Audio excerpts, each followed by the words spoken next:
Hey guys, Chris M. Walker from Superstar SEO and Legiit here. In today's video, we're going to take a bit of a break from our usual content here on the channel, and I'm going to be talking about something that I've been asked quite a bit over the last couple of years, and that's what's my daily routine like, what do I eat, how do I sleep, all these sorts of things that I honestly never thought anyone would find interesting, and I'm certainly not an expert on, but it's something I've been asked a lot, so I figured I'd do a quick video on it. Now, I tried to do this video on Facebook a couple of weeks ago, but there was some sort of audio issue. So for those of you that tried to watch it then, here's what we talked about then. So I hope you enjoy it. I hope you get something from it. If you have any questions, just ask them in the comments. Thanks. Okay, so what we're calling this, or what I'm calling this, is the Superstar routine. Not because there's anything special about it or anything like that. It's just that Superstar SEO is one of my brands, one of my business names, and I figured that's what I would call this. So without further ado, let's kind of jump into it. Now, before we go too far, I want to say this is just me and what I do. I'm not trained in any of this. I'm not qualified to give expert advice on any of this stuff. I don't want anyone to say, Chris did this and I tried it and it didn't work, or anything like that. This is just what I do, so consider this for information and entertainment purposes only. So the most important thing, I think, for building a routine that works for you and what has worked for me is understanding yourself and what does and does not work for you. No matter what you're gonna read other places, what the experts are gonna tell you, or anything like that. So to give you an example, when I started working on my own, I had read all these books and watched all these videos and all this training on how to have a productive day and things that productive people do and all that sort of stuff. And that a lot of them, almost all of them, in fact, told you to get up at 4 or 5 a.m., go work out. That way you have lots of energy throughout the day and you have a whole day to do things.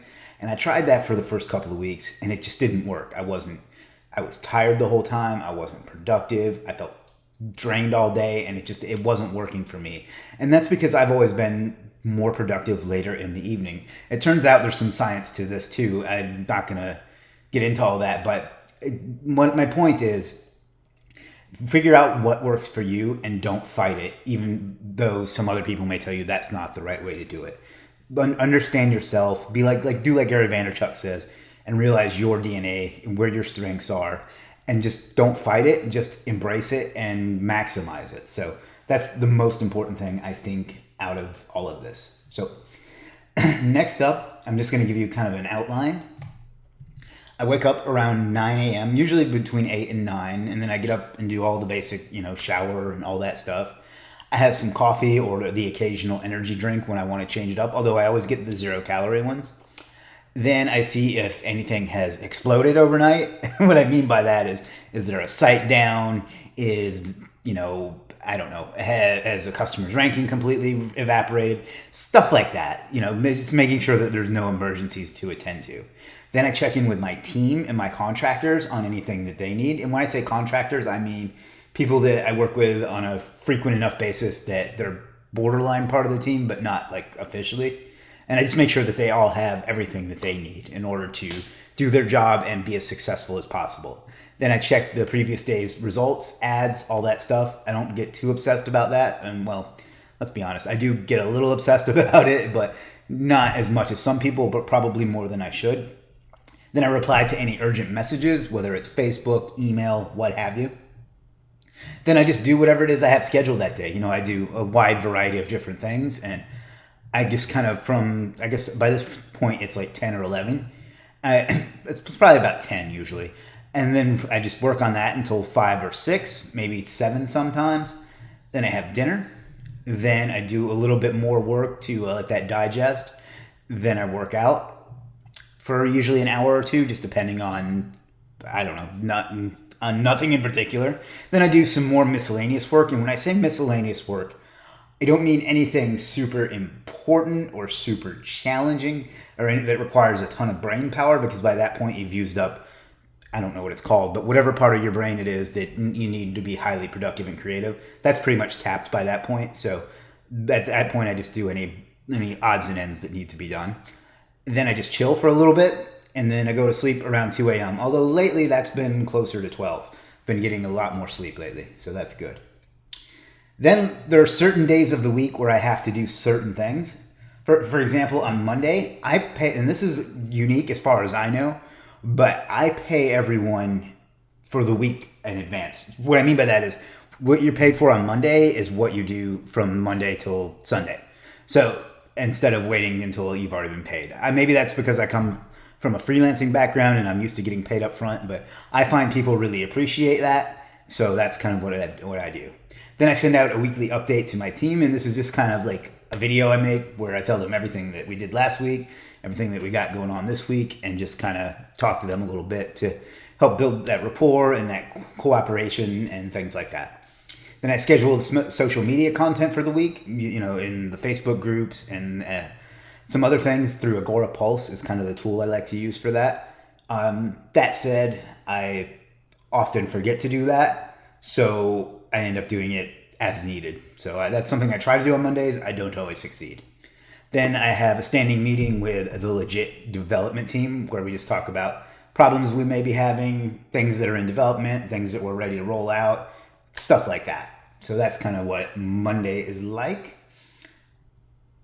Thursday, I write the Legiit weekly roundup, and I do an Academy webinar for Superstar SEO Academy. Every other Thursday we do one where we take questions, answers, and give a lesson as well. And it occurs to me that I left out on Tuesday. I also have some more social media posting that I do on Tuesday, kind of for wrapping up the Legiit week, Legiit Monday and things like that. So I left that out. But as far as Thursdays, I write and send out the Legiit weekly roundup. Sometimes somebody else writes that for me, but sometimes I write it as well.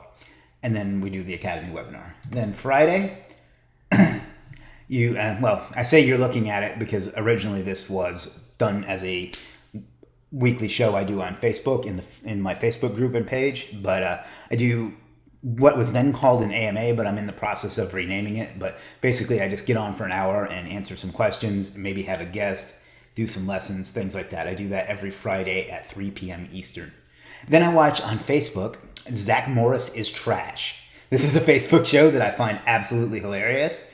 And it's the only standing thing, piece of entertainment that I watch every week. But if you're familiar with the TV show Saved by the Bell, you should definitely go search it out. It's hilarious. It only lasts, each episode's only about 8 minutes long, 8 to 10 minutes long. But it just cracks me up. So I watch that every Friday. So while I'm working, these are some of the things that I like to do and I find that help me be productive, learn things, get things done, and so on. I listen to some sort of training, book, education, something like that. And I just have that playing in the background while I'm doing whatever it is that I'm doing.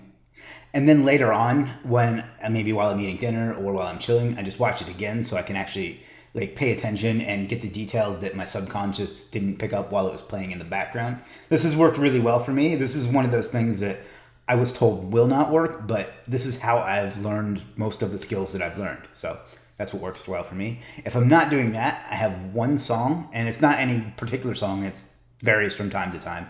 I listen to it on repeat all day long. Now, that may sound strange to you, and I get it.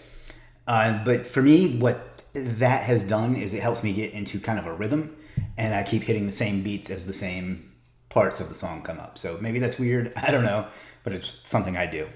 I have an essential oil diffuser in my office and in my home office. That just makes it smell nice, and I don't know. I just find it relaxing. It may be in my head, but it may be a placebo. I don't know, but there it is.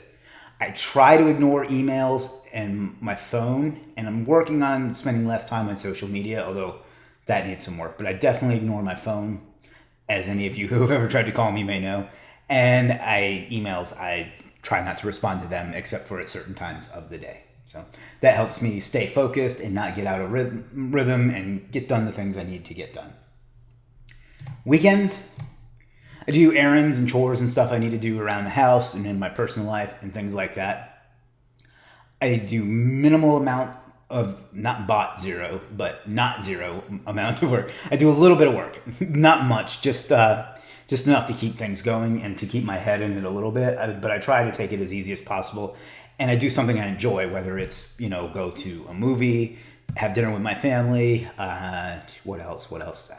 watch UFC or WWE or whatever it is. Just take some time to do something I enjoy and kind of, I don't want to say reward myself, but, just decompress a little bit. So as far as diet, again, I want to make a huge disclaimer here.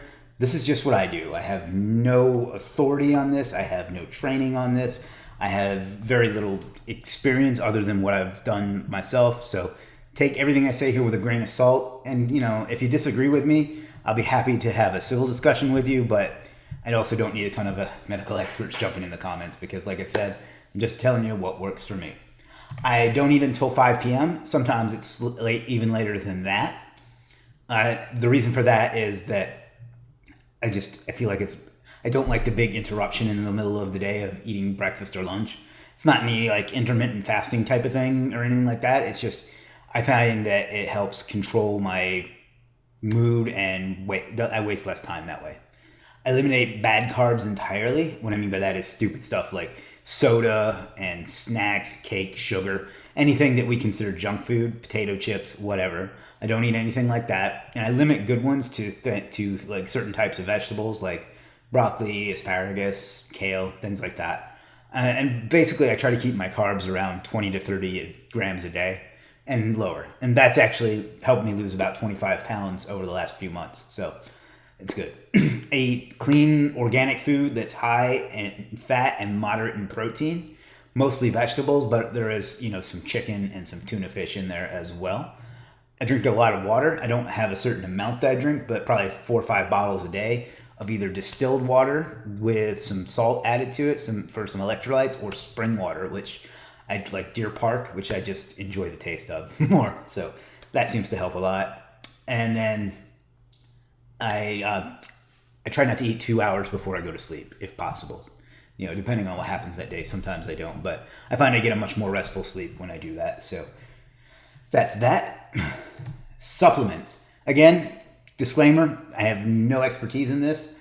I take certain things for certain reasons, and they've worked for me. So, agree with me, disagree with me. Like I said, it's just what I do. The supplements I take, most of them are for managing either stress or blood glucose. I take cinnamon, American ginseng for managing blood glucose, as well as apple cider vinegar, which, by the way, the most disgusting thing I've ever taken in my life. I can't stand it, but, 1 tablespoon a day I can manage, but God, it's horrible. I take magnesium, which just has a lot of health benefits. Rhodiola, I think I'm pronouncing that right. I take that for managing stress and keeping stress hormones low. I'm not 100% convinced on how good it is. I've only been on it a month or two, but it seems to be a little helpful. Take tryptophan, and I recently started taking melatonin. I think that's how you pronounce it. They both help me sleep a lot better. It's not that they help me go to sleep, but I find I get a much better sleep when I take those. I use, and this is kind of gross, but full disclosure, I use an Avage, I think is how it's pronounced, nasal irrigation system. And basically this is like a high-tech neti pot, if you're familiar with those. But basically it just, it cleans out all kinds of dirt and debris from your nasal cavity. Again, I know it sounds gross, but the way you breathe afterwards is just glorious. You feel a lot better, you're able to breathe a lot better, and it cleans a lot of junk out of your system. So you get much cleaner air, in my opinion. And then sunshine, I try to go outside 2 or 3 times a day for 10 minutes and just walk around. Obviously, this is weather permitting. Walk around in the sun just to soak up some sun because I feel like it's good for you. So there's that. Next is sleep. I really don't have a lot of insight here. I've always had trouble my entire life sleeping. I've gotten a little better at it lately. I did buy an Oura ring. I'm not completely convinced on it because it gives you a lot of conflicting information, but it is what it is. Like I said before, I take tryptophan and melatonin to help with that. Those seem to be helping the quality of the sleep I get. I like to keep the room really cool, bordering on cold. And I like it to be absolutely pitch black dark. Those just seem to be the few things that help with me. As far as work environment, I just have some stuff around me that I like. Some pictures. I have, a Buddha that I like just to look at. I have some artwork, just anything that you look at it and it makes you happy. If I've got a really neat looking keyboard that I like. It sounds dumb, but to me, it's kind of creates an energy that makes you more productive and makes you want to go into your workspace. You want appropriate noise level. This is different for everybody. For me, I like it really quiet. Other people like it more, like there to be more noise so it can be more active. Figure out which of those is right for you and do what you use. Adjust your workspace appropriately. Like I said, I prefer it quiet, so I try to keep the noise as minimal as possible, which leads to minimal distraction. So, just have, if you have pets, have them somewhere else. If you have family, friends, whatever it is that could cause you to stop working, even for a minute or two, try to keep that to as much of a minimal as possible. Because even if something interrupts you for like a minute or two, it could very well end up taking you an hour to get back into the rhythm you were in. So it's really key. Optimal setup for what you do. This one I'm going to probably ruffle some feathers with, but if you are an entrepreneur and you work online, a laptop is not a sufficient setup for you, in my opinion. You need to have a computer with dual screens to increase your productivity as much as possible. But again, you got to figure out what works for you. But I don't see how it's possible to be productive on a single laptop screen, or at least not as productive as you could be. I think you need to have a nice setup for whatever it is you do. And if you don't work on computers or online, this still applies. Figure out the optimal setup for you. For me, I like a powerful desktop with two or three large computer screens so I can do as many things at once and see and compare things. And there's science behind that being more productive. So consider that if you're working on a laptop. Temperature control. I laugh at this one because most kids have something that they can identify that when they were growing up, their parents fought about all the time. And in my case, it was my grandparents. And it was this. One of them was always hot and the other was always cold. And that led to so many arguments. And I think it's absolutely key to be able to control your temperature and have it at whatever level you like it to be at. So if you're always warm or if you're always cold, it's going to hurt your productivity. So don't work in an office where you don't have control over that. At my current office, I don't have as much control over that as I like, and it definitely affects productivity. So I've had to make some adjustments for the time that I'm going to be there. So some additional things. I have a long-term vision and goal of where I want my businesses and my life to go. And I think it's a kind of key to being productive and having a good routine. Because if you know where you're going, you can kind of reverse engineer that and have the steps to get you there. That includes daily tasks and things like that. So figure out where you want to be, how you're going to get there, break it down into daily tasks, and make sure you execute on those tasks from day to day. At least that's what worked for me. I know I keep saying that, but I think it's important that I don't want this to be you need to do this. I want this to be this is what I do and what works for me. Then focus on what makes you money. We tend to get into doing busy work sometimes, checking our numbers, updating our social media, doing spreadsheets, all these things that are part of your business, but aren't where you're making your money. The majority of your time should be spent on the things that add revenue to your company. So figure out what those are and put those at the top of your priority list. But don't neglect what is already working. It's important to keep coming up with new ideas, new offers, new ways to add customers and things to your business. But don't do that at the expense of what's already making you money. I did a consult with somebody this week where he said, I did this one thing and it made me some money, fortunately, and that's helping me pay the bills. Now I want to get into do this and this and this. I was like, so why don't you do what already worked again? If you're already getting money from that, do it again until you get to where you don't need the money anymore. Or you know what I mean? You're making enough money that you don't have to worry about the money, and then go on to these other things. So don't neglect what's already worked. I see that a lot. And I've heard other entrepreneurs talk about it too. And it blows my mind. Like, if something worked, why would you stop doing it until you've maxed it out, So that's that. This one's kind of key, and it's something that I don't think I hear a lot of people talk about.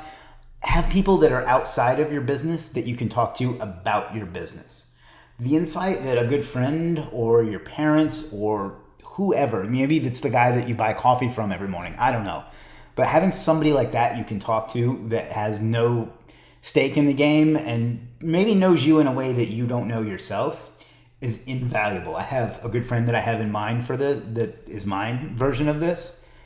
And I just can't explain how useful that has been to me. So find someone like that. Obviously don't purposely find somebody like that, but out of your existing group of people that are in your life, find someone that you can talk to like that. It's really, really helpful. Meditation, I'm not as big on meditation as a lot of entrepreneurs are. I'm not as sold on the benefits of it, but I do seem to be in a better mood after I do it. So I'll do 10 to 30 minutes of Vipassana meditation, mindfulness meditation every day, or most every day. And then work with people that share your goals and values. If you're building a team, somebody that's skilled or has qualifications isn't necessarily the right person. Work with people that share your principles. I mean, nobody's ever going to care as much about your business as you do, but you want people that are going to share your overall work ethic, your vision, and legitimately want to do a good job and grow the company. For example, I have a kid, he's 24 or something, but I call him a kid that works for me, that when he goes on vacation, I almost literally have to change passwords on him to keep him from working because he's that committed. And I'm not saying that everybody has to be that committed or you have to expect that out of people, but it's because he's that devoted to what he does that he's been a valuable asset to my team. So find somebody that has your same vision, goals, and values. I can't explain how key that really is, especially if you're doing partnerships. And then finally, be happy. I know that sounds dumb. It's not hippy-dippy, crunchy stuff, but it's true. I see so many people on social media and out in public and just everywhere. They're just so unhappy about so many things. Like, we only get one shot at this, and I'm not perfect. I get angry about things that don't matter, but for the most part, I try to put things in perspective and just not be angry and just be happy. Odds are, if you're watching this, you have more than many people in the world. So just don't be angry. Don't let things get to you. Only focus on what matters and do things that make you happy, no matter what that might be. So I know that's kind of vague, and this is more advice than me saying what I do, but I think it's an important message. If you look on social media, especially if you look at somebody's ads and look at the comments on them, it's just insane how angry the average person is, and there's just no reason for it. Like I say, we get one shot at this. Why waste it being angry? So be happy. And that's kind of the end. If you have any questions about any of the stuff I do or stuff that you do or things that you think I can do better, if you want to discuss them in a civil manner, I'd be happy to talk to you in the comments. I'll respond personally to them. If you like videos like this or any other videos on this channel, do me a favor and click the subscribe button and notification bell so you'll know every time a video drops out. You can check us out on Facebook in our Facebook group, superstarseo.group. You can check me out on Instagram at superstarseo. And I think that's all the things I have to show right now. So thanks for watching. Hope you enjoyed it, and I'll talk to you again soon.